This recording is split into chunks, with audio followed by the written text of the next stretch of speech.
saw some of my teammates putting eye blacks under their eyes, and so I started to think, they're like putting their mom's name or their area code and different things like that. And so I started to think, I wonder if I could put an eye black and grab a silver Sharpie and put something on there that could be encouraging or inspiring or, I don't know, uplift somebody.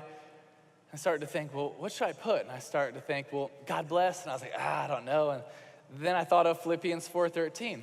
I can do all things through Christ who strengthens me. I was like, that's an awesome verse for a football player. That's what I'm going to go with. So I put Philippians 4:13 under my eyes, and we went out there and played, and honestly, it really wasn't a big deal. A couple local newspapers wrote about it, but it wasn't that big of a deal.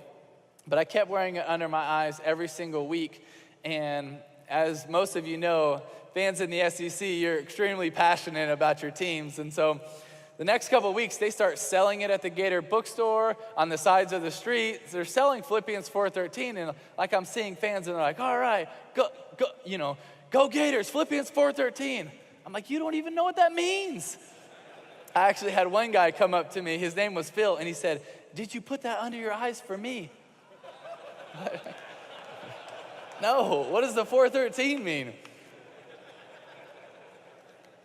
But I kept wearing it under my eyes the entire season, and we get to the SEC championship game against Alabama.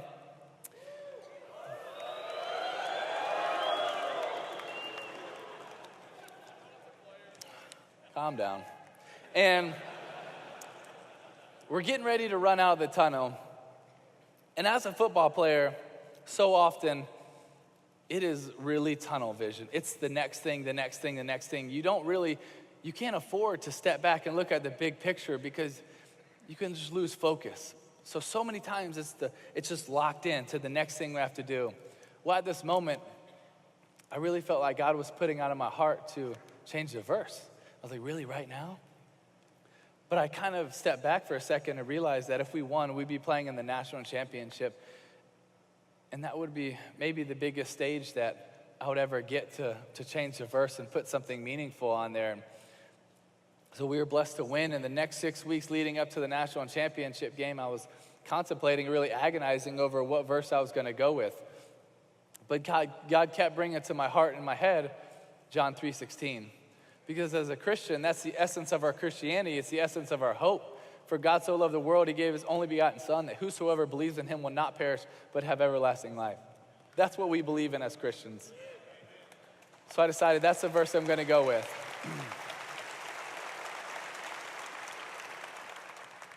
So 2 nights before the game, I go into my parents' hotel room in Miami, Florida, and they open the door, and I was like, all right, Mom, Dad, I'm going to change the verse. And my mom's super supportive, and my dad's like, have you told Coach Meyer? Because Coach Meyer says he just likes his routines, but that dude is so superstitious, it's ridiculous. If we win with long socks, next week they're even longer. So it's just whatever is working, he's going to stick with it. So he was like, you really need to talk to him. So next day we have our walkthrough. After the walkthrough finishes, I was like, hey, Coach Meyer, can I talk to you? He's like, yeah. He's like, how's your arm, your leg? You feeling good? You got the game plan down? Yeah, I'm good. You know the verse I wear in my eyes? He's like, yeah, Philippians 4:13. I love it. I was like, well, I'm going to change it tomorrow night to John 3:16. What? What are you talking about? You can't change the verse. That verse got us here. I was like, no. So I explained to him why I wanted to go with John 3:16, and he understood, and he was supportive. And honestly, really after that moment, I didn't really think about it. Next night, I just went out there, and we were blessed to win the national championship. And 2 days after that game, I was sitting in Ballyhoo restaurant eating grouper with my mom, my dad, one of my aunts, and Coach Meyer. And Coach Meyer gets a call from our PR guy at Florida, and he's like, all right, bye. I looked at him, I was like, what's that all about? He told me who it was, our PR guy, and he said, Tim, he just told me that during that game, 94 million people Googled John 3:16.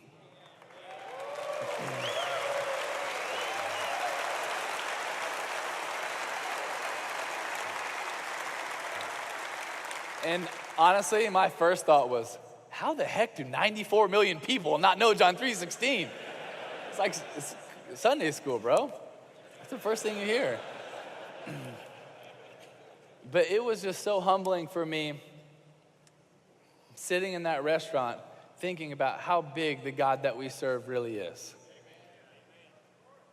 Like really how big the God that we serve really is. So many times we put him in a box. We put him in a box.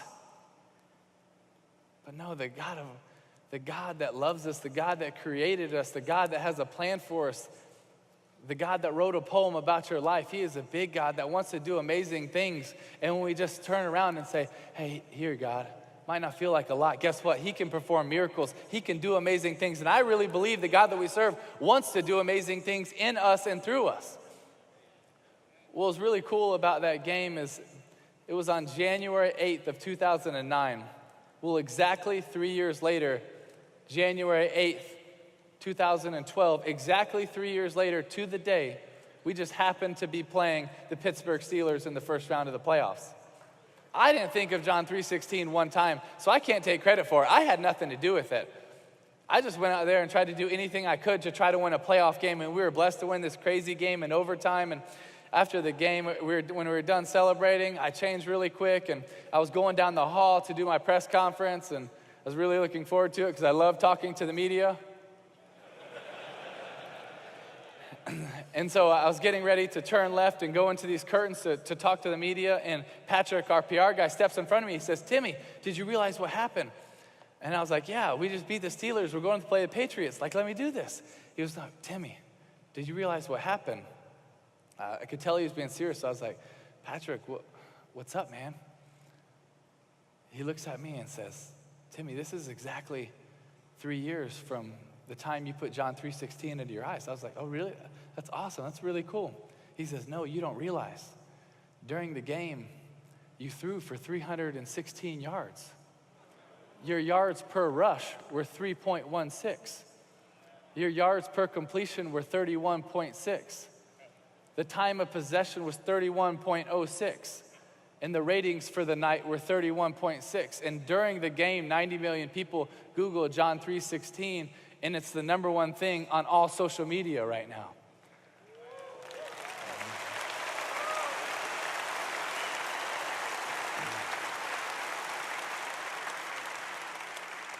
And I was just standing in that hallway thinking, God, I didn't know that you were doing anything.